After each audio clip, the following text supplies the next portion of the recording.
Welcome to Spoiler Piece Theater, a podcast that doesn't give a shit about spoilers. We just want to talk about the movies. My name is Megan Kearns. My pronouns are she, her. I write film reviews for Edge Media Network, and I'm a member of the Boston Online Film Critics Association. My name is Dave Riedel. My pronouns are he, him. I write about movies. I'm a member of the Boston Online Film Critics Association, and I don't put out. That's a reference, everybody, to the Patreon episode. Anyway. Well, yes, it is. Yes, it is. My name is Evan Crean. My pronouns are he, him. I am co-chair of the Boston Online Film Critics Association and co-author of your 80s movie guide. To better living. To better living, yes. Yes, you are. You know, speaking of Dave not putting out... Thank you. You're welcome. I was thinking we should probably have more. We need more tidbits about ourselves. Like, I'm Megan and I like reading post-apocalyptic novels. Oh. I'm Evan and I don't like hot beverages except for cocoa.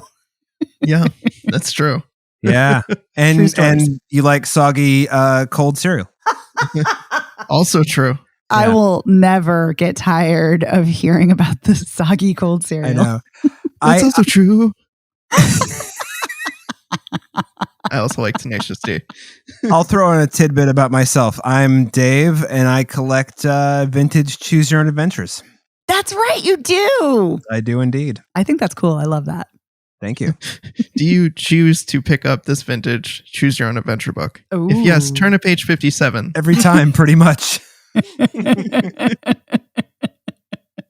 So listeners, if you see a Choose Your Own Adventure in a bookstore, like a used bookstore, Dave has it, I'm sure. Yeah, I'm only shy 3, and they all cost about $100 each, and that's the only reason. So, but you didn't come here to listen to our book recommendations, or maybe you did.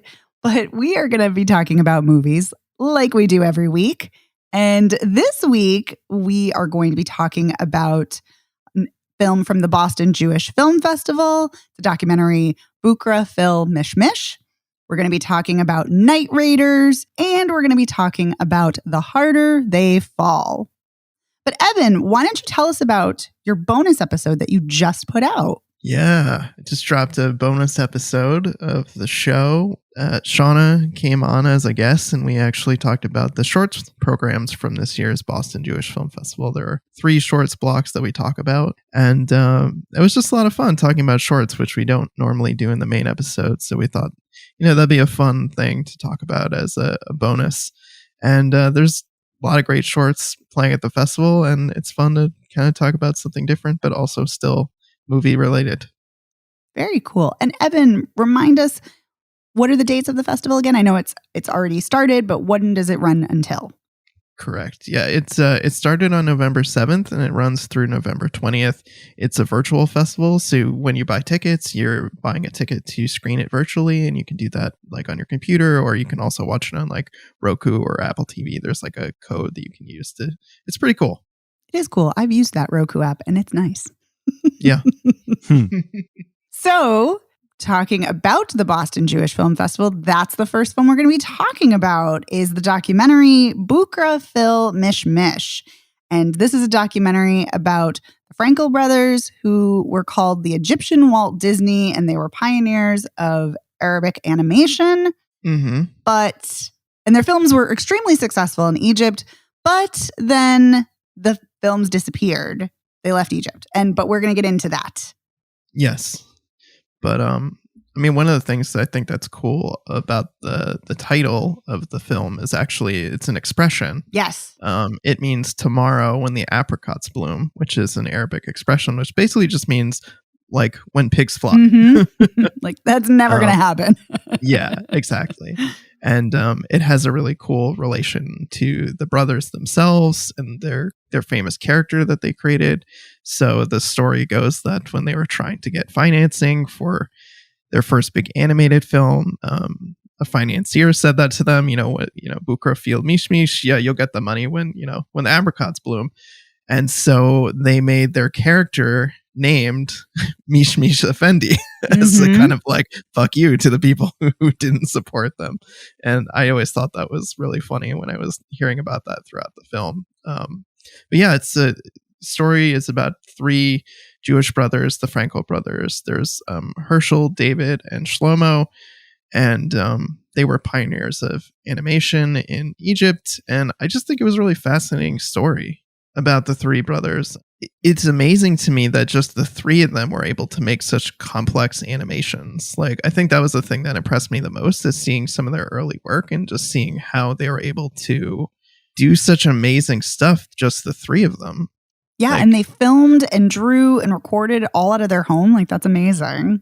So, yeah, I mean, they became very popular in Egypt, and unfortunately, they basically had to flee Egypt. I mean, they left in 1948, which is when Israel was formed, and so there were a lot of Jews in Africa and the Middle East that like had to kind of flee that area due to persecution, and so they ended up leaving and going to France, where unfortunately their careers did not take off. And so that's one of the pieces of the documentary where I think, you know, it's we hear all kinds of success stories, you know, people who, you know, rags to riches, and I appreciate that this is a story of people who were working and kind of toiling in obscurity and never quite got the recognition they deserve, like literally until right now when the documentary is being made.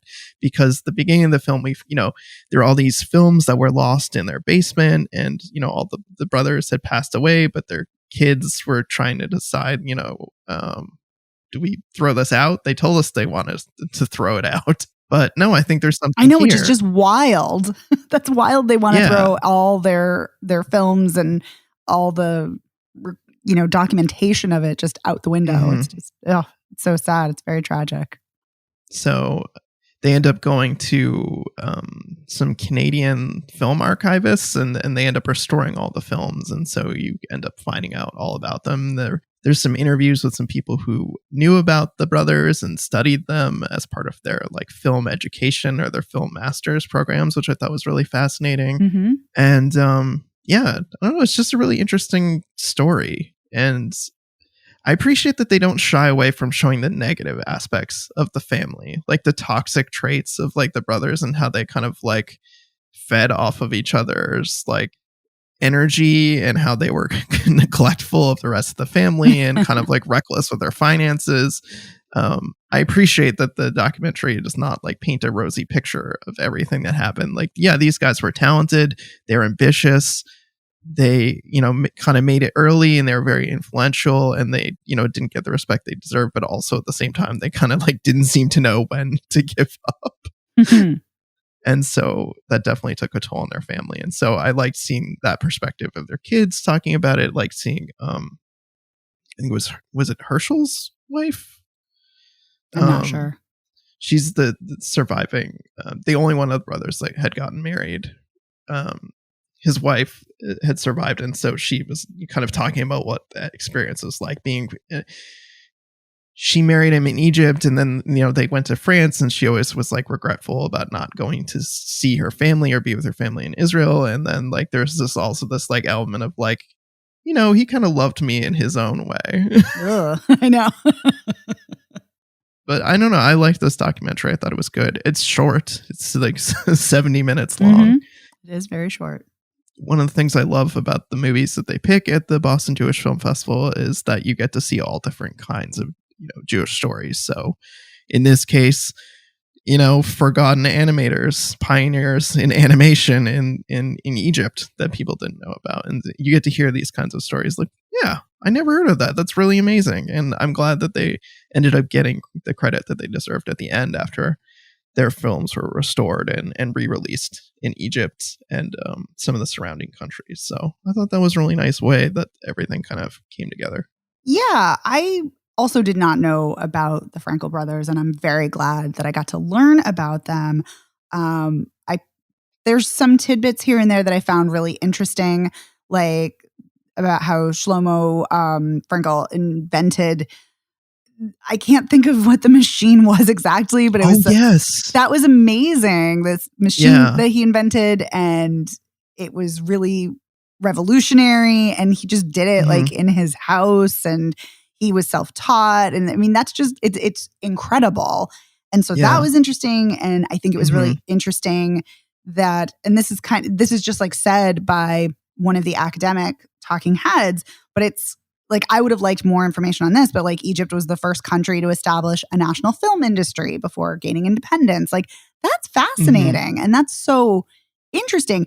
And so I think my problem with this film is that it's a great story. It's really interesting. I love the idea that the kids, are finding all of these archival materials in the films, and they're taken to the archivist, and they're lovingly restored. And I love that they, are talking to people about the film history. And I think that's so important. I think I just was still craving more and more from this documentary, like even more contextualization. And that's a personal preference for me. I like documentaries to either be incredibly intimate or very contextualized, kind of on either end of the spectrum. And so this kind of existed for me kind of somewhere in the middle, but it was good. I'm glad I watched it. I'm glad I learned about this. I just kind of wanted more. And maybe if the documentary it's great that it was so short, but I feel if it had been a bit longer, I think it would have filled out some of the information that I was kind of craving and kind of left yearning for. But at the same time, a documentary, one of the best things it can do is to make you want to learn more about the topic. And it did. Like, now I want to go out and read about them even further. So it did its job on that front. But something else, and this was like I don't want to say it's a random comment, but it was a comment that someone said. And I was like, there's something about this that was so, again, kind of tragic that really goes along with the thread of really sad, tragic things happening in this story. But someone said a film that's not shown doesn't exist. And that's really interesting. And I don't know if I entirely agree with that, but it is such an interesting perspective, like thinking about that, because I think about other art forms like dance, for instance. And dance is often talked about being kind of like an in the moment type of art form, because you're there to witness the performance and then it's gone and then it's over and you never see it again. And yes, it may be recorded, but it's that performance is happening and you're never going to see it again. And live theater is kind of that way too. But film, you think of as lasting and sustaining, but that's not really the case. I mean, there's so many films throughout film history that have been lost because they weren't preserved. They got, buried under rubble during, wars, and they're gone and they can't be restored, or only fragments of them can be. So it is such an interesting comment, thinking about the kind of ephemeral nature of film and how it's not, lasting all the time. And does a film exist if no one has seen it? And if the films have been forgotten? Anyway, just, I'm getting very existential here, but it was something I did really enjoy that the documentary raised. So I liked that a lot. Yeah. I mean, it's definitely an excellent point. I mean, but for the fact that these kids decided that they needed to see what's in these film canisters, otherwise they would have thrown them out. They would be lost. And some of them, they showed them in the preservation because they're, old nitrate film, which is, it's unstable, flammable. Like there's, materials that people don't use anymore because they're just not safe to use anymore in the filmmaking process. So the thought definitely crossed my mind as well. But I'm curious more of what you were thinking in terms of context, more in terms of like context of like the region, the industry, like the context of like geopolitical relations. Like, I'm just curious what you were more interested in hearing about. I mean, I'm always more interested in hearing about history and like the political history and the socio-political history. But no, I meant more like I wanted to hear, and not that it didn't get into it. Like I said, I felt like I wanted more. And again, that could just be me being greedy for more information. But I wanted more information on not just the animation industry, because I think it does a good job talking about that, but I wanted more about the Egyptian film industry. I just kind of wanted more about the film industry in that region, not just in Egypt, but, perhaps in North Africa and the Middle East. And I just would have kind of liked to have heard more about that, because I do. Yeah, I don't know. Like, I think it's interesting. I mean, and I know why, because there's that really awful moment where the brothers are on the boats and all of their luggage is on the boats, and then they're not even allowed to bring all of their work and all of their equipment. They can only bring one suitcase, and that's horrible. But it is interesting thinking about how they didn't do as well in France, and it's such a, France is such an epicenter of film and has such a rich cinematic history. It's just interesting to me thinking about that. So I guess I would have liked to have just heard more about Egyptian film history. Fair enough.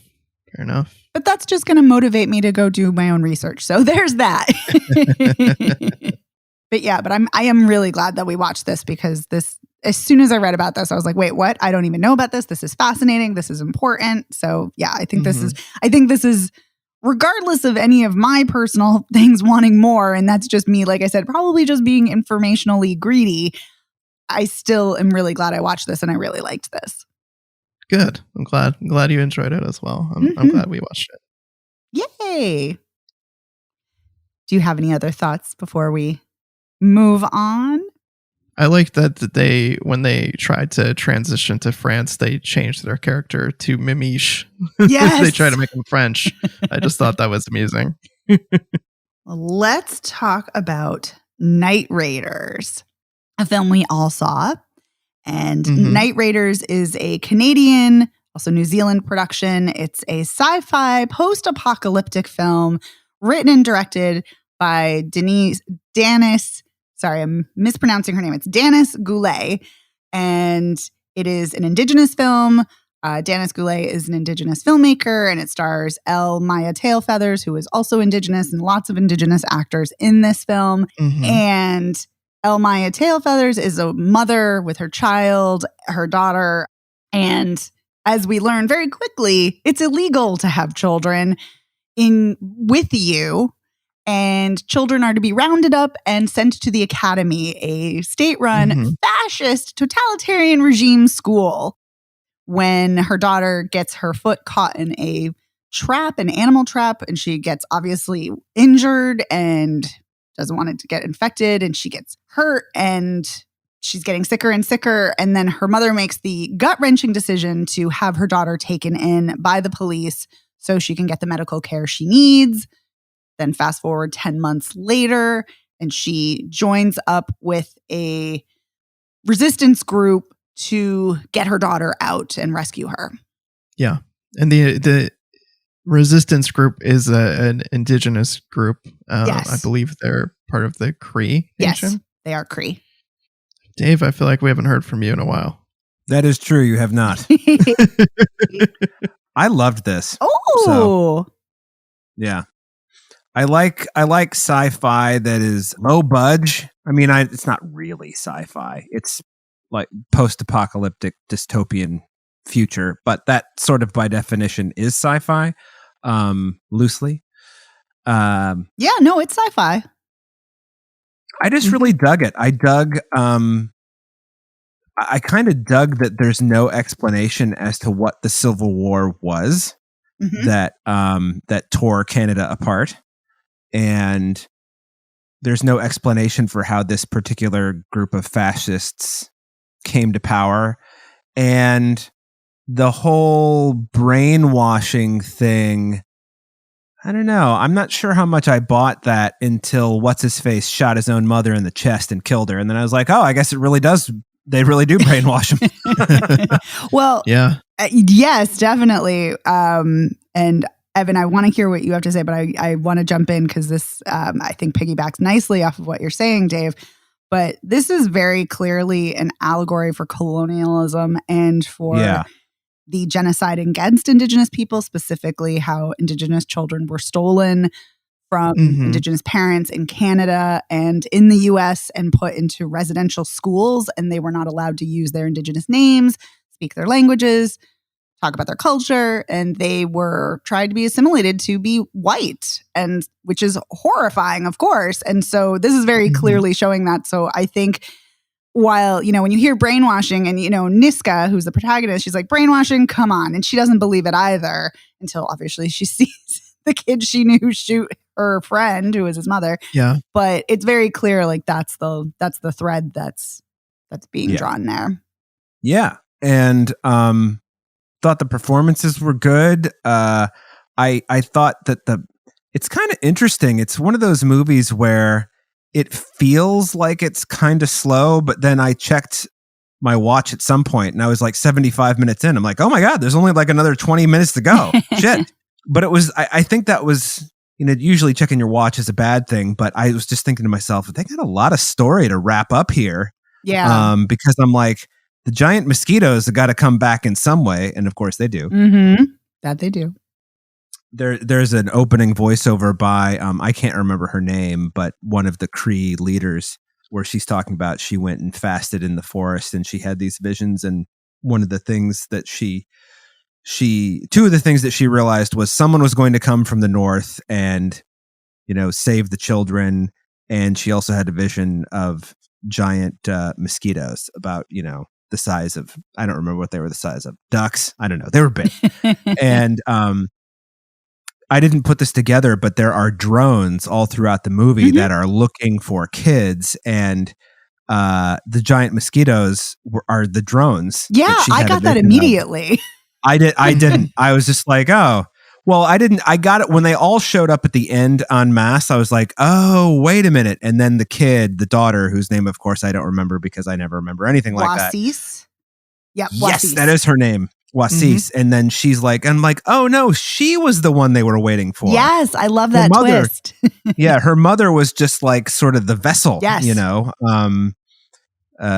So that was very cool. And I also like that, even though, is it Naskia? Was that her name? Niska. Niska, thank you.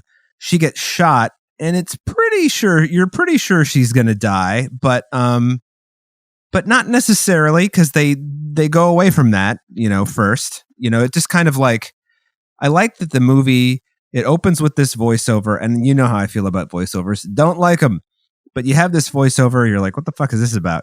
And then everything happens like it says in the voiceover. And then once that's happened, it's like, movie's over. We've come back around full circle. So this story is concluded. And I was like, yeah, sweet. I agree with you about a voiceover, but I will say what made me like this one more is that I like that it's in the Cree language, which is, we need to hear more Indigenous languages on screen. So, but I completely agree with you. I normally don't like a voiceover either, but I do think it works here and it bookends nicely. Yeah, I think if if there were nothing there, if there were no voiceover, there wouldn't be this like kind of different idea to non-indigenous audiences, maybe, that giant mosquitoes are just a manifestation, are it's the drones that the kid is controlling through her, whatever it is that her ability to like hear machines and basically turn them around. I don't know what, it's weird. It's not explained. It's like she can hear what machines do. Well, she can also talk to animals. Right. She can talk to animals too, right? Because those birds come up to her and they're like, hey, what's up? Yep. So, well, that's how I feel like anytime you commune with animals and you're a person, that's what the animal is saying. Hey, what's up? Hey, what's up? Yeah. So, whereas the drones are just like, we're drones. We'll do whatever the fuck you tell us. It's cool. So those are the two different, ends of the spectrum, I guess. Nice. I thought the performances were good. I thought it really did well with how parents can compartmentalize their grief. Ooh. When their children are involved. Because, you see mom living her life, and then she goes to the school where she thinks Wasis is, or maybe she knows she's there. I don't remember.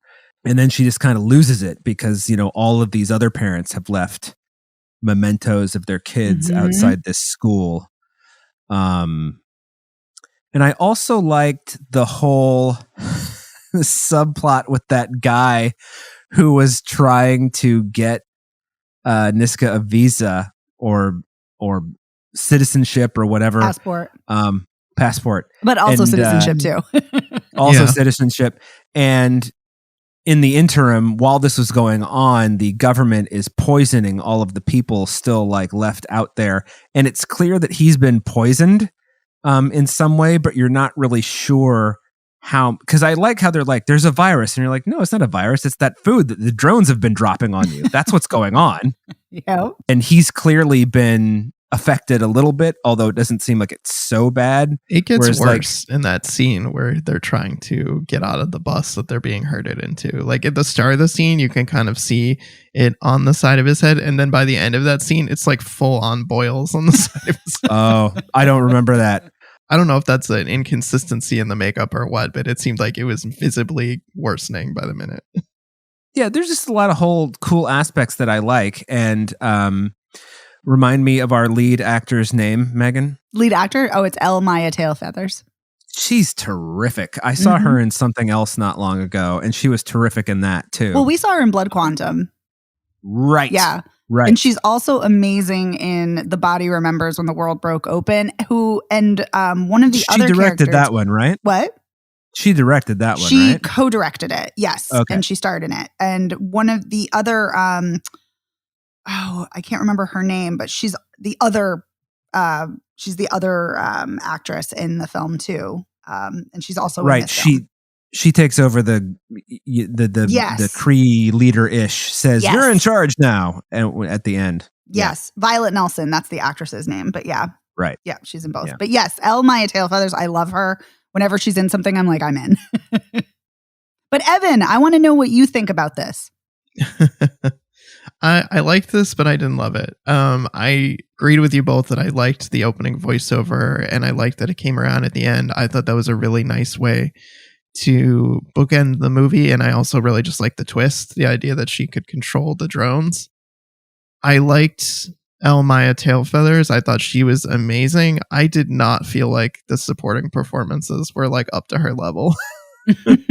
I would agree with that. Sadly. I didn't think the daughter was that good, and I really didn't like Leo, played by Alex Tarrant. I didn't like his character. He's kind of like the muscle, the heavy. I don't even know how to describe him. He's like the tough guy who's part of their resistance crew.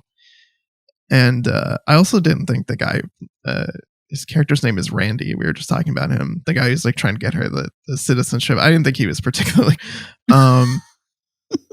But I think one of my things about this movie is there are parts of the mythology that feel underbaked, mainly having to do with like the backstory of how this all happened. I feel like that was kind of lacking for me in terms of like getting more emotionally invested. And I did feel like I wanted either more of that or more of like the indigenous, like spiritual part of the backstory, which I felt like I wanted them to go one way or the other. And I feel like for a little while they were straddling this weird kind of middle ground, but I liked how it all wrapped up. So like it all came together nicely, and I did like how it came together, but I felt like it was a little bit inconsistent in terms of like performances, and I wanted more mythology, but I really, really did like Maya Tailfeathers. I think she's awesome and gives a great performance, and I was really rooting for her.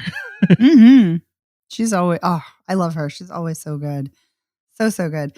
I agree with you, Evan, that I don't think all the performances are up to her level.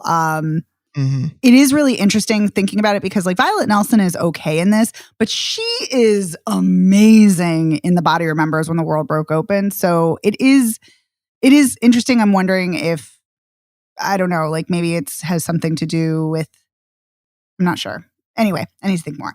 Anyway, but I agree with both of you that Maya Tailfeathers is amazing as always. And Dave, I agree with you. I really liked this a lot. I liked its ideas. I totally know what you mean, Evan, when you're saying you wanted more, because I felt I wanted kind of more too about the backstory. But at the same time, I also agree with Dave because I liked that we don't really know a lot about it. You're kind of left in the dark, which is kind of interesting. But you get these little touches of what happened through the environmental storytelling. Like there's the graffiti that somebody has written on a wall that says peacekeepers or oppressors. And then you have another one that says day 967. So clearly somebody's like tallying how many days they've been under occupation, which is interesting. And then we get, radio broadcasts about, make sure you have your papers up to date and registering children and things like that, and news broadcasts. So I like those little touches. I think that's really good. I would have liked to have known more about the academy, like what they were doing, because we get this kind of moment where the guy who is from Australia whose name I now cannot remember, of course, but he is talking about how, and then somebody else says it too, but he's talking about how Wasis is not going to be herself, if you wait too long to get her out. And because they're training the kids to be soldiers for this, because they want to start the Civil War up again. And okay, that's all really fascinating, but I kind of would have liked to have known more about, I guess, the methods, or more what they were doing, more about the goal. But also I feel so conflicted, because part of me is like, I want to know more. But then part of me is like, but no, it's cool. We don't know a lot. It's cool that they're just hinting and touching at things. But ultimately I liked it. And I really love the allegory that's happening here. And I really love that it is, residential schools are horrifying. The fact that bodies are being found at them is just disgusting and appalling. And of course, the genocidal aspect is disgusting and horrifying and appalling. And I think it's really smart and really great that Dennis Goulet is using she's using history to tell this story, but also using this story to shine a light on history. Like, I think it's really, really smart and really well done. So I ultimately liked it very much, but I kind of fall somewhere in the middle of both of you, because I see definitely both sides of what you guys are saying. Cool. Yeah. Did anyone have any other thoughts? Nah, I'm cool. Yeah, cool. Me too. I have to say, it was really disturbing hearing their Pledge of Allegiance about one country, one language, one flag. Oh, yeah. Yeah. Super true. creepy. And the fact that they don't call Wasis, they call her Elizabeth. I'm like, ah. Yeah. Oof. Yeah. Gross. Fuck you, fascism. But anyway, well, let's talk about our final movie, The Harder They Fall, a Black Western that has a lot of characters that are based on real people. This is directed and co-written by James Samuel and stars a stacked cast of Idris Elba, Jonathan Majors, Regina King, Zazie Bates, Delroy Lindo, Lakeith Stanfield, and a whole bunch more. So this is a revenge film, and it opens with a young Jonathan Majors having dinner with his parents, and then a suspicious character comes in whose face we do not see, but it's very clear later on that it is Idris Elba's character. And he murders both of young Jonathan Majors' parents. Nat Love is his name. And both of his parents are murdered right in front of him. And then he scars him with a cross on his forehead. And then it flashes forward about 15, 20 years later. And he is in a gang of his own, determined to pursue Buck. That's Idris Elba's name, Buck's gang, to kill all the people who were involved in the murder of his parents. And that is what the film is about his revenge plan to get him, and about there's train robbing, and there's a jailbreak out on a train from Buck's gang led by Regina King. And yeah, that's what's happening. Yeah, that's violence right from the get-go in this movie. Oh boy, yeah. Yeah. Yep. A lot of killing. A lot of killing. Dave, did you think any of it was good killing? Ooh, good question. Some of it was good killing. I thought this movie, I hesitate to say this. This was a really mixed bag for me. I'm actually really glad you said that, because I agree. Yeah, it was, some of it was so good. Yes. And some of it was like kind of embarrassingly bad. Oh. Like the whole idea that they're brothers. It's just like, can we stop doing that? That was a strange twist. Stop doing that? Well, it's just stupid. I mean, it's like, why can't he just be a guy who murders people and takes their farmland, and then you've got to go seek revenge? I mean, like, what's, what is with all the familiar shit in the last certainly decade, but forever, that's gone on? Every time I think about how somebody is related when you didn't think they were, I always go back to The Searchers, and I'm like, he shouldn't have been her daughter, or she shouldn't have been his daughter, or whatever. Because I feel The like Searchers is so good. I know, but I feel like that's where it kind of begins, Yeah, but you're so right, because here's the thing: if you want to have some kind of like reason why he's killing his parents, we find out later that Nat's dad was an asshole, an abusive guy, and an outlaw. He could have still been that in another life and turned his life around. He didn't need to be the brother of Nat. So anyway. Maybe Michael Beach, who is his Nat's father. Right, who's not credited, by the way.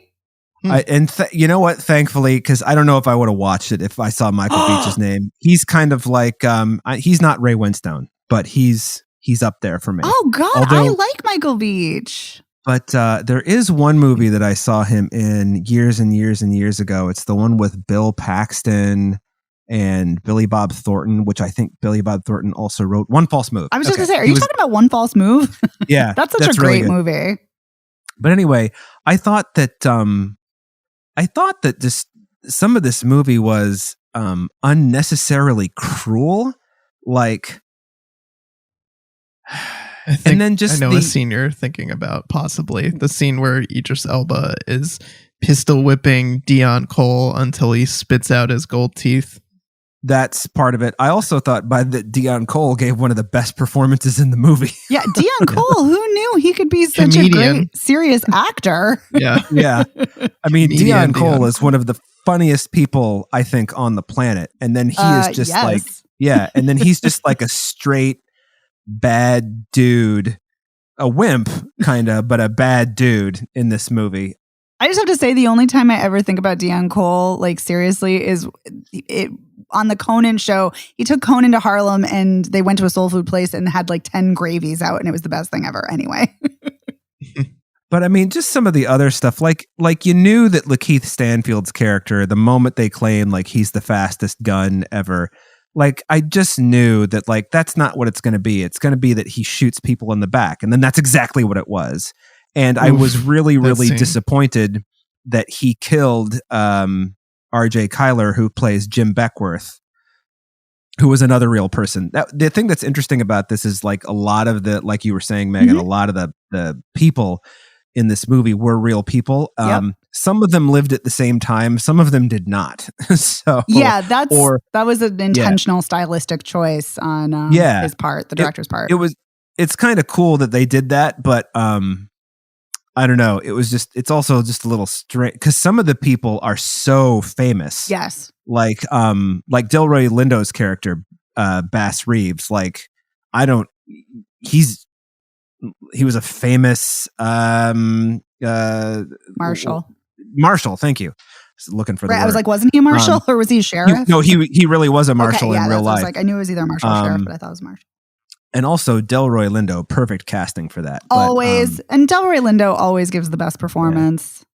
Yeah. And I thought Jonathan Majors was great. And I didn't really, the whole, I just, some of the screenplay beats were really disappointing. It's like when Zazie Beetz goes and she's like, well, I'll go to the town and where Idris Elba is, trying to take over, and I'll say X, Y, and Z. And it's just like, well, they're gonna fucking beat the shit out of you and put you in like a cell, which is exactly what they do. And it's just like some of this stuff was so predictable, it was really disappointing. But then there was other stuff that was great. Like when Nat and Cuffy go to the white town to rob the white bank and the entire town is painted white. I was just like, this is amazing. That was a great scene. I loved that whole robbery scene. Also, I mean, Cuffy's amazing too. Yeah, Cuffy as a character is one of my favorite characters in this. Cuffy is such a badass. Based on a real person too. Yeah.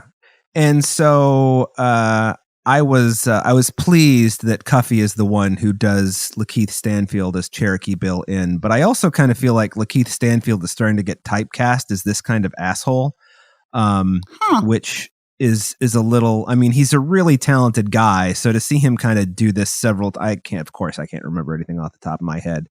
Yeah, I don't know. I wish there were a little more Damon Wayans Jr., but hey, you can't. I think you can't have everything. I think there was just the right amount, and I love agree him. with you, Evan. I love him, and I like that he's popped up in a couple of things I wasn't expecting him to. Like he was in Cherry, and I was surprised to see him show up in this as well. But I think there was just the right amount of him in this because agreed. He is good at playing kind of a troll kind of character, and I feel like he showed up just enough here for it to work. Otherwise, I feel like it would have not. It would have been too much of him being kind of like sarcastic and silly. There's just the right amount. I also liked Bill Pickett. Eddie, Bill Pickett was great. Yeah. Eddie Gathegi, is that how you say his name? Yes, I love him. His character was great just performance. Such a badass. I loved him as the sniper, and I fucking was so angry when he died. He's always great, and I love him on The Blacklist. Just have to say, he's great on that. Also, but I can't believe you guys haven't talked about Regina King. Oh, she's great in this too. She's really great, but I found her character just really the sort of back and forth between her and Sassy Beats. I didn't think was played out. I don't think that was developed well enough. No, it's terrible.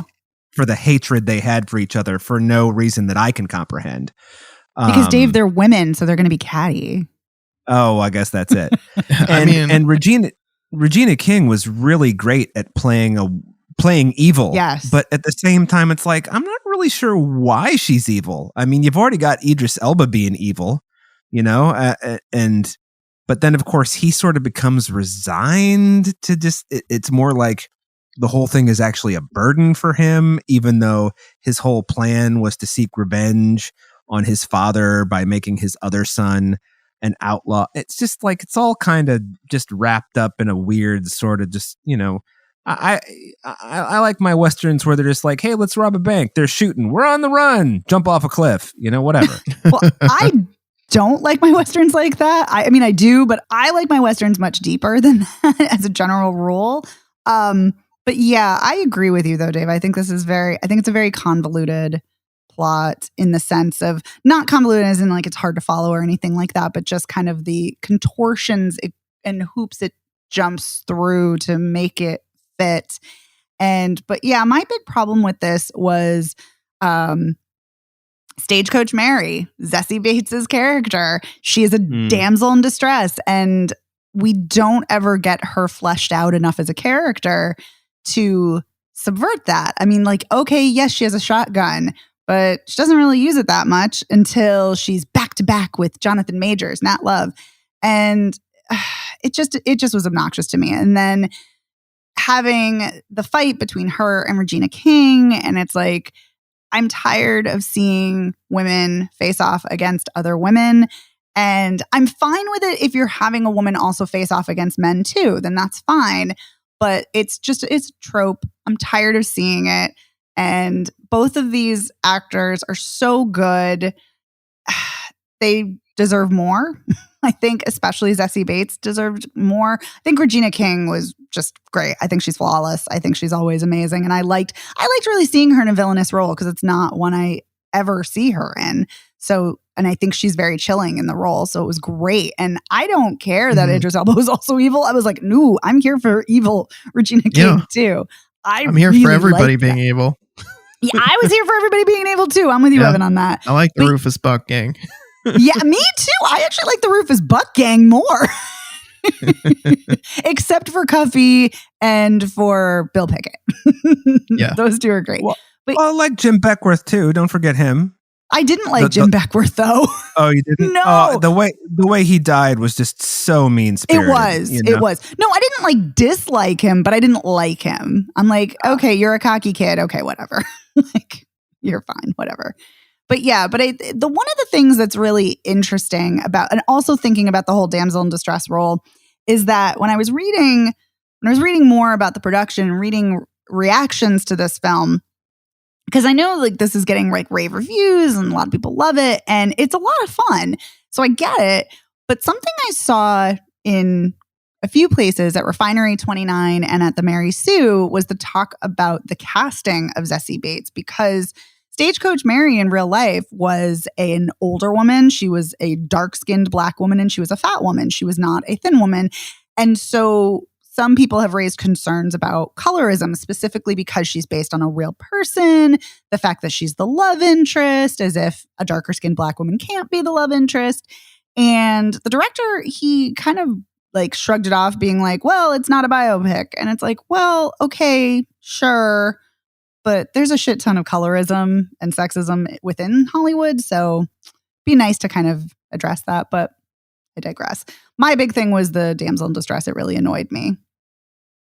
Because I'm like, if she's such a badass, if she has such prowess on her own, why can't she find a way to escape? Like, I can't believe I'm comparing this to the Suicide Squad, but thinking about when they all go to rescue Harley Quinn and she's like, hi guys, what are you doing? And she's already found her own way out, you know? And like, it would have been nice to see Stagecoach Mary do that.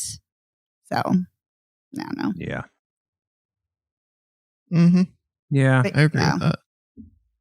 I liked it when they exploded the coach full of money. Me and too. Then the guy's arm like landed next to, I can't remember who it was, but it's like, oh, because that guy was such an asshole. I was like, when is this guy going to die horribly? And then he got blown up and his arm landed in front of someone else. I was like, okay, Lakeith Stanfield. Lakeith Stanfield. Yeah, because he's like, what the hell just happened? What was that? And yeah, I can't remember who he's talking to, but whoever he's talking to is like, well, that arm is right there. Yeah. I liked the scenes in the town, the showdown in the town. I thought was really tense. Yes. It used the space extremely well. Agreed. Good performances, good action. And I don't know. I think there were some moments in this where I really enjoyed it being kind of this hyper stylized, mix of kind of like in your face music and like some bold camera moves. Like there's that shot of Jonathan Majors on his horse, across literally across the town from Idris Elba looking in the window. I thought that was really well done. And so I liked this film's attitude. I liked this kind of like chip on its shoulder. I enjoyed some of the kind of silly dialogue, like when Lakeith Stanfield made that comment about getting off Dred scot-free. I thought was pretty hilarious. There's actually a lot of lines of dialogue that refer to racism or being Black in the US. Like when somebody says something, they keep calling Buck the devil, and Delroy Lindo's like, he's not the devil's white. It's like true. And then Regina King as Trudy talks about she's addressing the new town that they've taken over, and talking about the taxes they have to pay. And they're like, wow, we're really between a rock and a hard place here. And she's like, between a rock and a hard place? How long have you lived in this country? That's just a Monday. And she's saying this to another Black person. So yeah, I like those nods, especially considering how egregiously white most Westerns are. It's really, really nice to see. Yeah, it's refreshing to see a Western that's all Black characters, and like it's like the white people, we only see them or like the train scene and then the bank robbing scene. I like that. So yeah, overall I feel like this was kind of a mixed bag for me too. There was stuff that I like really liked about it, and then there was some stuff that just felt like it was like either too much, like it felt just like too in my face with like some of the style and like intrusive musical cues, or to what Dave was saying earlier, it just kind of doesn't add up or it doesn't make sense, or it's weird to have the twist be that they're brothers. I don't know. That's the weakest part of the film, I feel like, that twist, because I actually liked the musical cues. I really liked that there's reggae and there's hip hop used as the soundtrack. I really enjoyed that, kind of mixed with a more traditional Western score. I agree with you, Evan. I really like some of the stylistic camera choices and the editing. Like, I really like by the way, the whole train scene where they're breaking Buck out, I loved that. I thought that was a great scene. Very tense, great use of space. Like you said, But I love the scene where Cherokee Bill has the kid who is the soldier on the other side of the door, and he's negotiating with the soldiers on the other side of the door, and it's a split screen, and I like that. And there's another scene where you see all 5 people's faces like in their own individual frames, like within the frame, and I like that too. So yeah, I agree. I really like the style, the moxie of this film. I'm here for it. I like the commentaries on race and racism. It is a little interesting, though, thinking about Cherokee Bill, Lakeith Stanfield's character. It is weird that they didn't cast an Afro-Indigenous person in that role. Having said that, Lakeith Stanfield's great. Mm-hmm. Yeah. Always like when he shows up. Yeah, he's growing on me more and more because I know you guys really love him, and I think he's good. But yeah, I actually really liked him here. Like, I don't love him. I like thought you did. Sorry. Well, I think he's one of those guys who kind of goes performance by performance for me at this point. Because one, his body of work's not too wide because he's kind of a young guy. Although he has been in a lot of stuff in the last 3-4 years. Yeah, he's been in a lot for someone who hasn't been acting that long. Yeah. What's the movie where that's the big conspiracy? Is it Thank You for Sorry Calling? to Bother You? Sorry to Bother You. Mm-hmm. I just loved him in that. That movie is all over the place. That it is. A lot of it works and some of it doesn't. But he is great in it. Yeah, I think he's terrific in that. And I think that he's used effectively in Get Out. But there have been a couple other things I've seen him in where he's just kind of doing the same Cherokee Bill thing, which I don't think is his fault. I think that's, casting. Yeah. But he's definitely a really talented guy. So it'll be interesting to see what he keeps doing. I agree with you. I also, speaking of talented, and I know you said you liked his performance, but I have to talk about Jonathan Majors because he is such a great actor. And he is someone else who also has not been in a ton, but has been in a lot recently. And he is so fantastic in The Last Black Man in San Francisco. That's still my favorite performance of his. Oh, isn't that so good? I love it so much. But yeah, but he's really great in this too. He is someone who definitely melts into a role and is very chameleonic, and I like that. For sure. Yeah. He's definitely his performances are really diverse. Yes. Yeah. And he's really good. I agree. And I also think it was just kind of a fun treat to see him and Delroy Lindo play off of each other, since the last time we saw them was as father and son in The Five Bloods. So right. Mm-hmm. Yeah. And it was just a joy to see Delroy Lindo. Anytime he shows up, it's just so great. So great. Agreed. Yeah. I love Delroy Lindo. I need to watch his entire oeuvre because I just love him. He's the best. Yeah. He is a class act, just always bringing his A game. Yeah. But I agree overall with what you guys are saying. I think I enjoyed this, but I do think it's uneven. But this cast is just so goddamn good that I'm willing to overlook a lot of my issues or any flaws because this cast is just so fun to watch. Mm-hmm. And it's a Western, and Westerns are great. Yeah. Agreed. And you're right, Dave. I amend what I said. I was like, I want my Westerns deeper. I think I'll just take them any way I can get them. Yeah. Oh, for sure. I mean, Alpha, if like back in the days when we all had cable, like if I came across Young Guns on like wherever. Oh, I would have watched that. I'm fucking watching Young Guns, of course. The Quick and the Dead.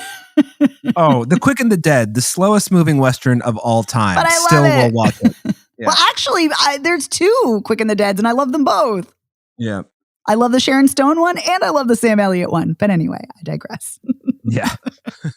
There's just so many good Westerns. Oh, I love a Western. And, like I said, it is great because we do not see enough people of color, specifically Black people, in Westerns. And the fact that it's almost an entirely Black cast, like you said, Evan, it's great. Love that. Okay. Do we have any closing thoughts on The Harder They Fall? No. Nope. All right. So let's do a recap. Bukra film Mish-Mish is playing at the Boston Jewish Film Festival right now, which is virtual. I think it's safe to say we would both say see it. Yes.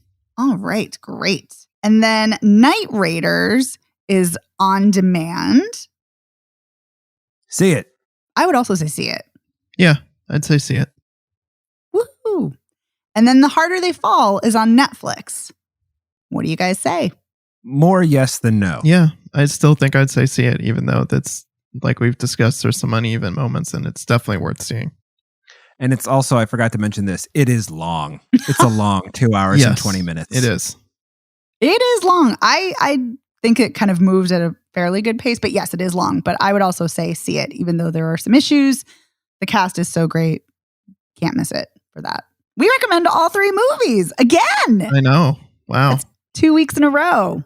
Yeah, Crazy. What is this Bukra feel Mish-Mish? Are the apricots blooming? The pigs are flying, the apricots are blooming, the monkeys are flying out of your butt, all those things. Mass hysteria. We want to give a huge thank you to our amazing editor, Otto Clammer, who you can follow on Instagram. Thank you, Otto, for all of the amazing work you do for us. We love you. Thanks, Otto. Thanks, Otto. You can find Spoiler Piece Theater anywhere you get podcasts. We are all over the place. You can also find us at our website, spoilerpiece.com. You can follow us on social media. We are all over the place on social media as well. We're at Spoiler Piece Theater on Facebook, and we're at Spoiler Piece on Twitter, Instagram, Letterboxd, and TikTok. So come say hello. Follow us on all of the places. And you can also reach out to us via email, spoilerpiece@gmail.com. Let us know you loved these movies too, or no, you didn't, or whatever. We just love hearing from you, and we love hearing your feedback and your questions, your comments, all of it. You can also call us at 862-21-PEACE. Leave us a voicemail message. You can even text us. We're available pretty much every way you can think of to get in touch. And if you like the show, please consider rating and reviewing us. You can go to ratethispodcast.com/spoilerpiece. Reviews and ratings really help us out. They get the word out about the show. You can also rate us on Apple Podcasts as well. And if you really, really like the show, please consider joining our Patreon. For $5 a month, you get to listen to weekly bonus episodes that we put out. This week, we talked about Ladies and Gentlemen, The Fabulous Stains, the 1982 film about a punk rock girl band. And we had a lot of fun. And you also get access to our entire back catalog of bonus episodes, which is like 200, 300. It's a wild amount of episodes. Yeah, it's sizable. It's a lot. It is sizable. That's what she said. Okay. Oh no, Dave. Well, we were doing Name of Your Sex Tape earlier, so That is true. That did continue on with the theme. Is that your memoir or your sex tape? Yeah. Well, on that classy note, my name is Megan Kearns. I write film reviews for Edge Media Network. I am a member of the Boston Online Film Critics Association. You can follow me on Twitter at OpinionSWorld or on Instagram and Letterboxd at TheOpinionS. My name is Dave Riedel. I write about movies. I'm a member of the Boston Online Film Critics Association, and you can follow me on social media as Dave Sees Movies on Twitter, Instagram, and Letterboxd. And my name is Evan Crean. I'm co-chair of the Boston Online Film Critics Association and co-author of your 80s Movie Guide to Better Living. You can follow me on Twitter, Instagram, and Letterboxd as Real Recon. That's real as in film reel. Thank you so much for listening, and we hope to see you next time. Thank you. Bye. Bye.